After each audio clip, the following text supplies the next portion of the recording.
बिस्मिल्लाहिर्रहमानिर्रहीम। अस्सलाम वालेकुम नाज़रीन, आप देख रहे हैं आज तक न्यूज़ और मैं हूं समी।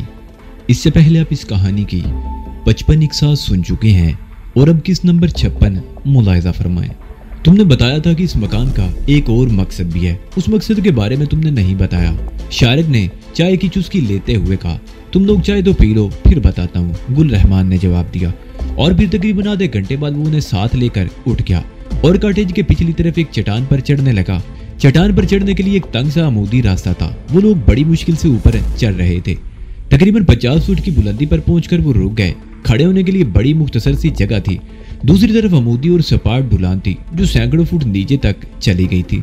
समीना एक बड़े पत्थर का सहारा लिए खड़ी थी। वो जानती थी कि अगर उसका पैर फिसल गया तो नीचे उसकी हड्डियों का सुराग भी नहीं मिलेगा। उसके सामने एक तंग सी वादी थी जो चट्टान से तकरीबन 2000 फुट गहराई में थी। उस वादी में बहुत दूर बल खाती हुई एक सुरमई सी लकीर दिखाई दे रही थी। वो अली महंगल की तरफ जाने वाली सड़क है। गुल रहमान ने इशारा करते हुए कहा, यहाँ इस मकान के बनाने का सबसे अहम मकसद ये है कि यहाँ से हम मीलों दूर तक उस वादी पर नजर रख सकते हैं। गुड शारिक मुस्कुराया, बड़ी अहम जगह है। मलेशिया की पार्टियां भी इस तरफ पेट्रोलिंग करती रहती हैं। जब हमारी कोई पार्टी आने वाली होती है तो हम यहाँ से निगरानी करते हैं। आगे भी पहाड़ों में हमारी इसी किस्म की निगरानी और हिफाजती चौकियां कायम है। शारिक दिल में मुस्कुरा रहा था। ये काम बड़े मुनज़्ज़म तरीके से हो रहा था।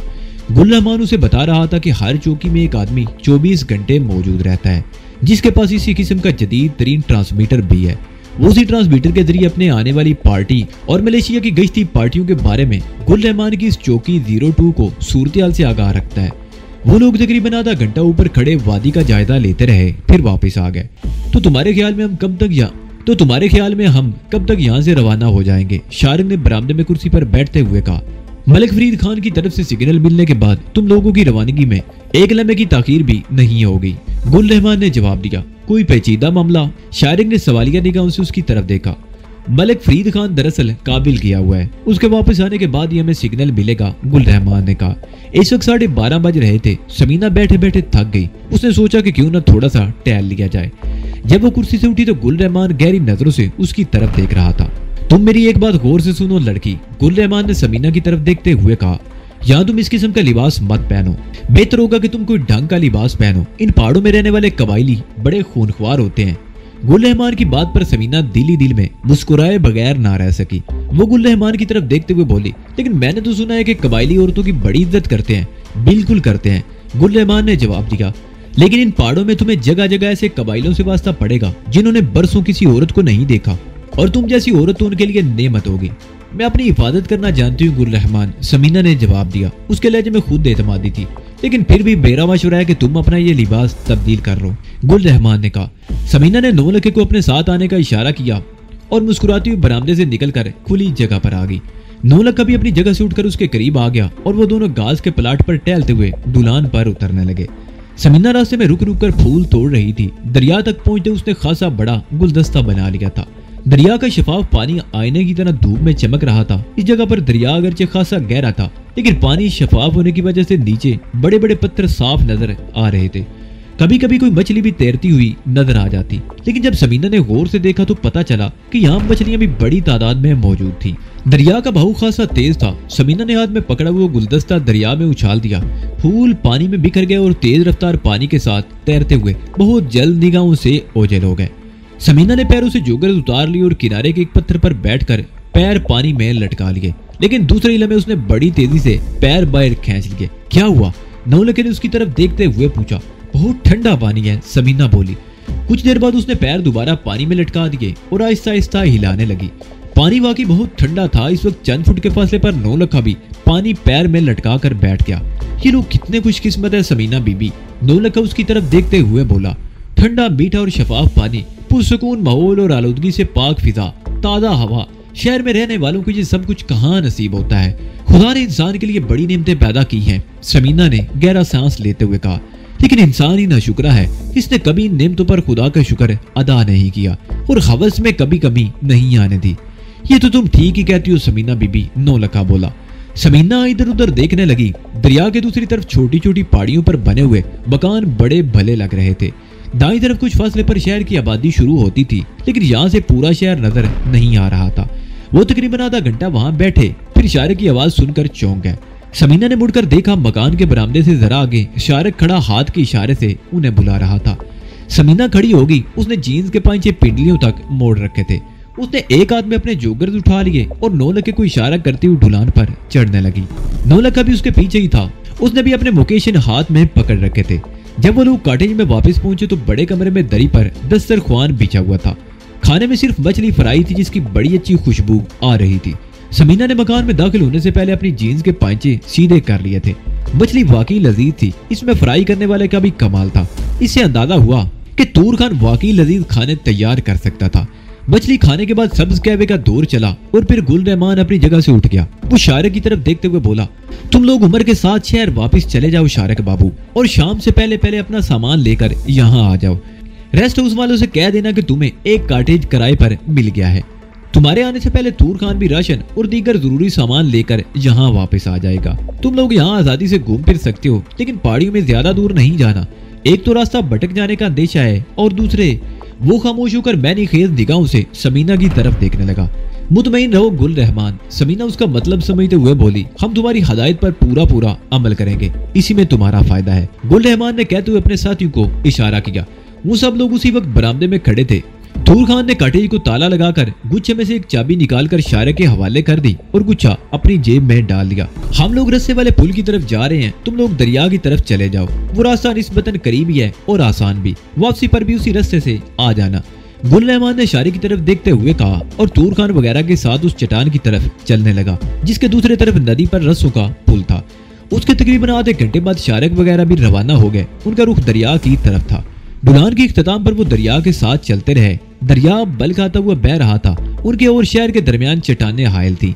वो जैसे ही दरिया के साथ घूमकर दूसरी तरफ आए, उन्हें शहर दिखाई देने लगा। मजीद आधे घंटे बाद वो शहर पहुंच गए। बड़ी रौनक थी शहर में। अंदरूनी मुल्क से आने वाले पाकिस्तानी सियाहों के अलावा गैर मुल्की सियाह भी बड़ी तादाद में नजर आ रहे थे। गैर मुल्की औरतों के लिबास जाहिर है वैसे ही थे जो हमारे माशरे में बाइसे शर्म समझे जाते हैं, लेकिन हमारे यहाँ ऊंची सोसाइटी में इस लिबास को फैशन समझकर अपना लिया गया है। समीना को बहुत सी ऐसी पाकिस्तानी खवातीन भी नजर आईं जिन्होंने पैंट शर्ट पहन रखी थी।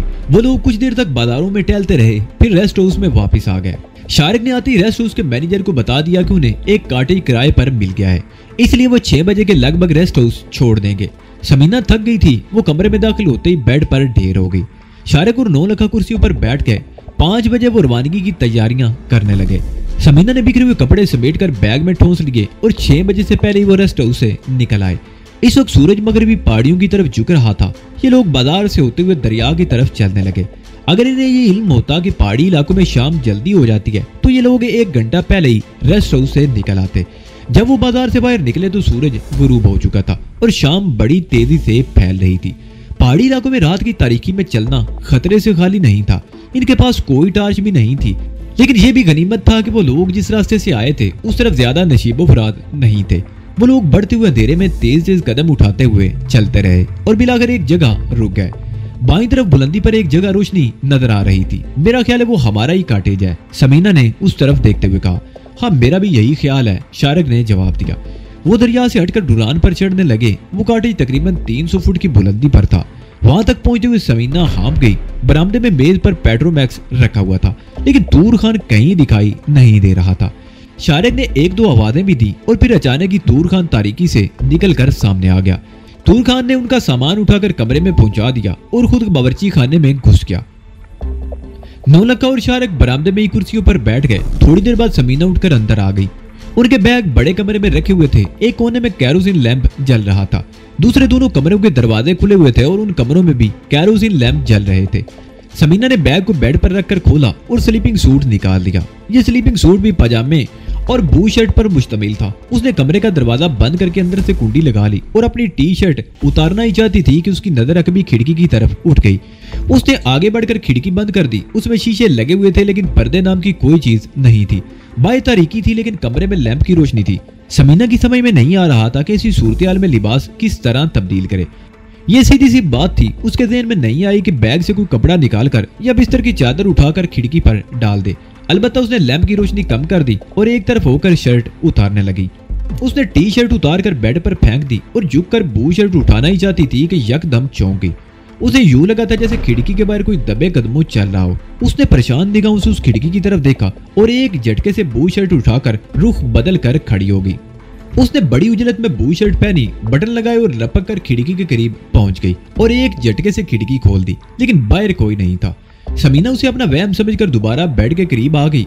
वो खिड़की के करीब बड़ी तेजी से और अचानक ही पहुंची थी। अगर वहां कोई होता तो जरूर नजर आ जाता। अगर वो भाग गया था तो उसके कदमों की आवाज ही सुनाई दे जाती, लेकिन ना तो कोई नजर आया था और ना ही किसी के कदमों की आवाज सुनाई दी थी। उसने जीन्स उतार दी और पजामा पहन लिया। उतारे हुए कपड़े उसने उसी तरह पलंग पर पड़े रहने दिए और लैंप की रोशनी तेज करके दरवाजा खोलकर बाहर आ गई। तकरीबन 1 घंटे बाद तूर खान ने बड़े कमरे में दरी पर दस्तरखान बिछाकर खाना लगा दिया। मुर्गा गोश्त फ्राई किया गया था और चपातियां थी। वो लोग खाना खाने लगे। इसी दौरान तूर खान एक तरफ बैठा रहा। समीना ने महसूस किया था कि तूर खान अजीब सी नजरों से उसकी तरफ देख रहा था। अचानक ही समीना के ज़हन में यह ख्याल उभरा कि जब वो कमरे में कपड़े तब्दील कर रही थी तो बाहर से तूर खान तो नहीं झांक रहा था, लेकिन फिर यह ख्याल उसने ज़हन से झटक दिया। इसने फौरन ही खिड़की खोलकर देखा था, बाहर कोई नहीं था। मुमकिन है खुश पत्ते हवा से जमीन पर लुढ़क रहे हों और वो उनकी आवाज को कदमों की आवाज समझी हो। खाने के बाद वो लोग बरामदे में आकर बैठ गए। दरिया के उस पार पहाड़ियों पर भी कहीं कहीं बदम सी रोशनियां नजर आ रही थी। वो मुकामी बाशिंदों के मकान थे या सियाहों के काटेज और रेस्ट हाउस थे। तूर खान भी बावर्ची खाने में अपना काम खत्म करके आ गया था और राइफल कंधे पर लटकाए बरामदे के सामने घास पर बैठ गया। उनमें मुख्तलिफ मौजूआत पर बातें होती रही। 9 लखाब जमाइयां लेने लगा था। समीना ने कलाई पर बंधी हुई घड़ी देखी। अभी 10:30 बजे थे, लेकिन लगता था जैसे रात आधी से ज्यादा बीत चुकी हो। 9 लखा जमाइयां लेते हुए उठकर अंदर चला गया और बड़े कमरे में दरी पर ही लेट गया।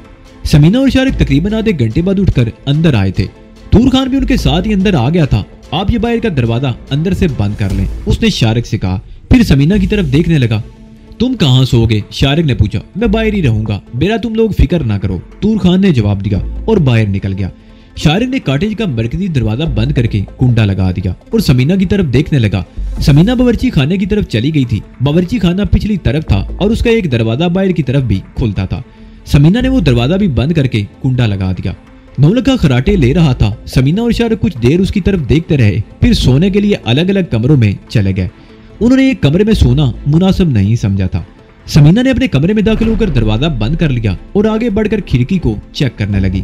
खिड़की में छोटी सी चुटकी लगी हुई थी। वो चुटकी अगरचे ज्यादा मजबूत नहीं थी, लेकिन दिल की तसल्ली के लिए काफी थी। समीना बिस्तर पर लेट गई। लैंप उसने बुझाया नहीं था, अलबत्ता रोशनी बहुत मदम कर दी थी। वो कुछ देर तक बिस्तर पर लेटी सामने वाली दीवार को घूरती रही और फिर उसकी आंखें बंद होने लगी। थकन की वजह से वो जल्दी नींद की आगोश में पहुंच चुकी थी। समीना गहरी नींद में थी। अपने सीने पर बोझ महसूस करके उसने हरकत की। वो नींद में किस्मत आई तो वो बोझ उसके सीने से हट गया, लेकिन चंद सेकंड बाद वो दोबारा सीने पर बोझ महसूस करने लगी। इस मर्तबा उसे यूं लगा था जैसे वो उसके बोझ के नीचे दबी चली जा रही हो। उसका सांस घुटने लगा और फिर उसकी आंख खुल गई। बोझ अब भी उसके सीने पर मौजूद था। समीना के दिमाग पर नींद का खुमार तारी था। पहले तो वो ये समझी थी कि शायद वो शारिक है जो अपने बिस्तर से उठकर उसके कमरे में आ गया है, लेकिन दफअतन उसके दिमाग को एक झटका सा लगा। ये शारिक के हाथों का लम्स नहीं था। शारिक के हाथों के लम्स से वो अच्छी तरह वाकिफ थी। ये तो बड़े भारी और खुरदरे हाथ थे जो वहशियाना अंदाज में उसके जिस्म को टटोल रहे थे। समीना के दिमाग में धमाके होने लगे। कमरे में अंधेरा था और कोई आदमी उसे अपने नीचे दबाए हुए था। ए, कौन हो तुम? हटो! समीना ने उसे अपने ऊपर से धकेल दिया और उसके साथ ही उसके मुंह से घुटी घुटी सी चीख निकल गई। वो शख्स पलंग पर से कूदकर खिड़की की तरफ लपका। समीना को कमरे के अंधेरे में एक तारीक हेवला सा हरकत करता हुआ नजर आया और फिर वो गायब हो गया। समीना एक बार फिर चीखी। चंद सेकंड बाद ही कमरे में दौड़ते हुए कदमों की आवाज सुनाई दी और फिर उसके कमरे का दरवाजा जोर जोर से धड़धड़ाया जाने लगा। उसके साथ ही शारिक की आवाज सुनाई दी, समीना दरवाजा खोलो। क्या हुआ? समीना बिस्तर पर खौफजदा सी बैठी हुई थी। वो खौफ से थर थर कांप रही थी। शारिक की आवाज सुनकर वो उछलकर बिस्तर से उतरी और दौड़कर दरवाजा खोल दिया। दरवाजे के सामने शारिक और 9 लखा खड़े थे। समीना शारिक से लिपट गई। क्या हुआ समीना, तुम चीख क्यों रही थी? शारिक उसका कंधा सहलाते हुए बोला। मेरे कमरे में कोई मौजूद था शारिक, समीना ने इकलाते हुए जवाब दिया। शारिक ने कमरे में झांका। लैंप बुझा हुआ था, अलबत्ता बड़े कमरे में रखे हुए पेट्रोमैक्स की रोशनी अंदर तक पहुंच रही थी। समीना को शारिक ने अपने से अलग किया और कमरे में दाखिल हो गया। उसी लम्हे कॉटेज का बाहर का दरवाजा धड़धड़ाया जाने लगा और उसके साथ ही तूर खान की आवाज सुनाई दी, शारिक भाई दरवाजा खोलो। क्या हुआ? 9 लखे ने लपक कर दरवाजा खोल दिया। तूर खान अंदर आ गए। उसकी आंखें सुर्ख हो रही थी। राइफल उसने दाएं हाथ में पकड़ी हुई थी। क्या हुआ शारिक भाई, ये शोर कैसा था? वो आगे बढ़ते हुए बोला। कोई आदमी समीना के कमरे में घुस आया था। तुम कहाँ थे? शारिक ने उसे घूरा। हम तो इधर बरामदे में सोता पड़ा था। ये नींद भी बहुत जालिम चीज है, बड़े बड़े बहादुर लोगों को बिछाड़ देता है, मगर इधर कौन आएगा? मेरा ख्याल है समीना बीबी ख्वाब में डर गया है, तूर खान ने कहा। समीना बीबी ख्वाब में नहीं डरी, कोई वाकई इसके कमरे में आया था। वो देखो खिड़की खुली हुई है, शारिक ने कहा। तूर खान ने खुली हुई खिड़की की तरफ देखा और फिर उसकी नजरें कमरे में रेंगती हुई समीना पर जम गई। दफातन उसकी आंखों में अजीब सी चमक उभर आई। समीना ने उसकी नजरों का मरकज ताड़ लिया और जब उसने नजरें झुकाकर देखा तो पहली मर्तबा एहसास हुआ कि उसकी बू शर्ट के 2 बटन खुले हुए थे और सीना बरहना हो रहा था। वो जल्दी से रुख बदल कर खड़ी हो गई और बटन बंद करने लगी। समीना बीबी अगर ख्वाब में नहीं डरा तो इधर कौन आएगा यार? तूर खान ने शारिक की तरफ देखते हुए कहा। हो सकता है ये खिड़की आवाज से खुल गया हो, बहुत कमजोर है ये कुंडी। उसने खिड़की की तरफ इशारा किया। समीना अजीब सी नजरों से उस तरफ देख रही थी। तूर खान उसे जुटलाने की कोशिश कर रहा था, हालांकि उसने कोई ख्वाब नहीं देखा था। जो कुछ भी हुआ था ठोस हकीकत की तरह था, जिसे जुटलाया नहीं जा सकता था। कोई आदमी उसे दबोचे हुए था और जब उसकी आंख खुली तो उसके मुंह से चीख निकली थी, तो वो खिड़की से कूदकर फरार हो गया था। इसके ज़हन में बार बार ये ख्याल आ रहा था कि हो ना हो वो तूर खान ही था, क्योंकि तूर खान कल ही से अजीब सी नजरों से उसकी तरफ देख रहा था। नहीं तूर खान, समीना उसके चेहरे पर नजरें जमाते हुए बोली। कमरे में कोई मौजूद था। मेरी आंख खुल गई तो वो खिड़की से भाग गया। मैंने उसे खुद यहाँ से भागते हुए देखा। अच्छा यार, मान लेता है, तूर खान ने गोया शिकस्त तस्लीम करते हुए कहा। इसमें फिर कसूर मेरा है ना जो हम सो गया। अब नहीं सोएगा यार, पहरा देगा। तुम लोग सो जाओ, अब इधर कोई नहीं आएगा, डरो मत, सो जाओ और ये दरवाजा खिड़की बंद कर लो। वो बाहर जाने के लिए मुड़ा तो 9 लखा उसके साथ ही था। तूर खान बैरूनी दरवाजे के करीब पहुंचकर रुक गया और 9 लखे की तरफ देखते हुए बोला, 9 लाख का भाई, गुल रहमान को मत बताना वरना वो मेरे को जिंदा नहीं छोड़ेगा कि तुम ड्यूटी देने की बजाय सो गया था। फिक्र मत करो, हम गुल रहमान को कुछ नहीं बताएगा, लेकिन तुम जागते रहना। 9 लखे ने जवाब दिया और तूर खान के बाहर जाने के बाद दरवाजा बंद करके कुंडा लगा दिया। शारिक अभी तक समीना के कमरे में मौजूद था। शारिक ने खिड़की बंद करके चुटकी लगा दी। चुटकी वाकई ही कमजोर थी और हवा के झोंके से भी खिड़की खुल सकती थी। ये खिड़की तो वाकई हवा के झोंके से भी खुल सकती है। कहीं वाकई तुमने कोई डरावना ख्वाब तो नहीं देखा? शारिक ने उसकी तरफ देखते हुए कहा। नहीं शारिक, समीना ने नफी में सारी लाया। मेरे कमरे में कोई मौजूद था और मेरे ऊपर चढ़ा हुआ था। मुझे शुबा है कि वो तूर खान के अलावा और कोई नहीं। वो कल से मुझे अजीब सी नजरों से घूर रहा है। बहरहाल हमें नहीं बल्कि तुम्हें मोहतात रहना पड़ेगा। गुल रहमान ने ठीक ही कहा था कि तुम्हें लिबास के मामले में एहतियात बरतनी चाहिए, शारिक ने कहा। लेकिन मेरे पास तो सारे लिबास ऐसे ही हैं, पैंट शर्ट्स, समीना ने जवाब दिया। कल बाजार में 2-3 दुकानों पर मैंने खवातीन के मुकामी लिबास टंगे हुए देखे थे। सुबह बाजार जाकर 1-2 जोड़े खरीद लिए जाएंगे। 3 बज रहे हैं, अब तुम भी सो जाओ। शारिक ने कलाई पर बंधी हुई घड़ी पर देखते हुए कहा। मुझे डर लग रहा है, मैं इस कमरे में अकेली नहीं सोऊंगी, समीना ने कहा। मेरे कमरे में आ जाओ, शारिक ने कहा। वो दोनों शारिक वाले कमरे में आ गए। 9 लखा दोबारा बड़े कमरे में दरी पर लेट गया। शारिक ने अपने कमरे का दरवाजा अंदर से बंद कर लिया और खिड़की चेक करने लगा। इस खिड़की की चुटकी जरा मजबूत थी, लेकिन पर्दा इस खिड़की पर भी मौजूद नहीं था। समीना बेड पर लेट गई। शारिक ने लैम्प की बत्ती बहुत मदम कर दी और समीना के साथ ही बेड पर लेट गया। वो दोनों कुछ देर तक धीमे लहजे में बातें करते रहे। फिर समीना की आंखें बंद होने लगी। उसने अपना एक हाथ शारिक के सीने पर रख दिया और नींद की आगोश में पहुंच गई। उन्हें वहां रहते हुए 3 दिन हो चुके थे। इसी दौरान कोई नाखुशगवार वाकया पेश नहीं आया था। जिस रात समीना के साथ नाखुशगवार वाकया पेश आया, उससे अगले ही रोज उसने बाजार से 2 जोड़े कपड़े खरीद लिए थे। फरागनुमा ढीली डाली कमीज और बड़े घेर की शलवार। पहली मर्तबा समीना को इस ढीले डाले लिबास में बड़ी उलझन महसूस हुई थी, क्योंकि इस ढीले डाले लिबास में उसका सारा नुस्वानी हुस्न छुप कर रह गया था। लेकिन इसका एक फायदा जरूर हुआ था कि वो मर्दों की चुभती हुई नजरों से बच गई थी। इन 3 दिनों के दौरान गुल रहमान सिर्फ 2 मर्तबा आया था। अभी तक अफगानिस्तान से मलिक फरीद खान की तरफ से कोई सिग्नल नहीं मिला था। समीना और शारिक वगैरह आसपास के इलाकों में घूमते रहे। 9 लखा कभी उनके साथ होता और कभी काटेज बार लेटा रहता। कुर्बा जवार के इलाकों में घूमते हुए बहुत से दूसरे सियाहों से भी इनकी मुलाकात होती ही रहती थी। वो चौथा दिन था। शाम के 5 बज रहे थे। वो लोग बरामदे में बैठे चाय पी रहे थे कि गुल रहमान पहुंच गया। उसके साथ बाजिद खान भी था। गुल रहमान आमतौर पर सुबह के वक्त यहाँ आया करता था, लेकिन आज उस वक्त आया था जब दिन ढल रहा था और शारिक को समझने में देर न लगी थी कि यकीनन कोई खास बात है। वो करीब पहुंचा तो उन्होंने बड़ी गर्मजोशी से एक दूसरे से हाथ मिलाया। मलिक फरीद की तरफ से सिग्नल मिल गया है, गुल रहमान ने एक कुर्सी पर बैठते हुए कहा। वो काबिल से वापस अपने ठिकाने पर पहुंच चुका है और आज रात तुम लोग भी रवाना हो रहे हो। गुड। शारिक की आंखों में चमक सी उभर आई। हकीकत ये थी कि वो सब लोग यहाँ बेकार बैठे बैठे बोर हो चुके थे। तो हमें कब रवाना होना होगा? आज रात। गुल रहमान ने जवाब दिया। फिर चंद लम्हों की खामोशी के बाद बात जारी रखते हुए बोला, तुम लोग आज रात 10 बजे यहाँ से रवाना हो जाओगे। तूर खान और बादिद खान तुम्हारे साथ जाएंगे, मैं और सुरखाब खान किसी और रास्ते से निकलेंगे, लेकिन ट्रांसमीटर पर हमारा आपस में राब्ता होगा। आज रात 10 बजे? शारक बोला। हाँ, गुल रहमान ने जवाब दिया। मेरे 2 आदमी खच्चर लेकर एक मुकर्रर मुकाम पर पहुंच जाएंगे और तुम लोग ठीक 10 बजे यहाँ से रवाना होगे। मेरे ख्याल में ज्यादा से ज्यादा 1 घंटे में वहाँ पहुँच जाओगे और फिर ट्रांसमीटर पर मेरा सिग्नल मिलते ही वहाँ से रवाना हो जाओगे। रात के आखिरी पहर तक तुम लोगों को इस वादी से निकल जाना होगा। खच्चरों पर? समीना ने अजीब सी नजरों से उसकी तरफ देखा। उसके चेहरे पर वहशत के तासरात उभर आए थे। हाँ, खच्चरों पर, गुल रहमान ने मुस्कुराते हुए कहा। कबायली औरतें खच्चरों और घोड़ों से बिल्कुल नहीं डरती, वो ज्यादातर इन्हीं जानवरों पर सफर करती हैं। अफगानिस्तान की सरहद पर दाखिल होने के बाद तुम्हें जगह जगह ऐसे खाना बदोश कबाइल मिलेंगे जो खच्चरों और घोड़ों पर सफर करते हैं। वो चंद लम्हों को खामोश हुआ और सिगरेट के पैकेट से किसी कदर बड़ी स्याह रंग की एक डिबिया जेब से निकालकर शारक की तरफ बढ़ाते हुए बोला, ये ट्रांसमीटर है जिससे मेरे और तुम्हारे दरमियान राब्ता रहेगा। इस ट्रांसमीटर पर 100 मील के इलाके में बात की जा सकती है। वो शारक को ट्रांसमीटर के इस्तेमाल का तरीका समझाने लगा। रास्ते में हमें हिफाजत के लिए असले की जरूरत भी होगी। शारक ने उससे ट्रांसमीटर लेते हुए कहा, जो आदमी खच्चर लेकर तुम्हारे मुंतजिर होंगे उनके पास असला भी मौजूद होगा जो तुम लोगों को दे दिया जाएगा। गुल रहमान ने कहा, तुम लोगों को सुबह होने से पहले पहले अली मैंगल पहुंच जाना चाहिए।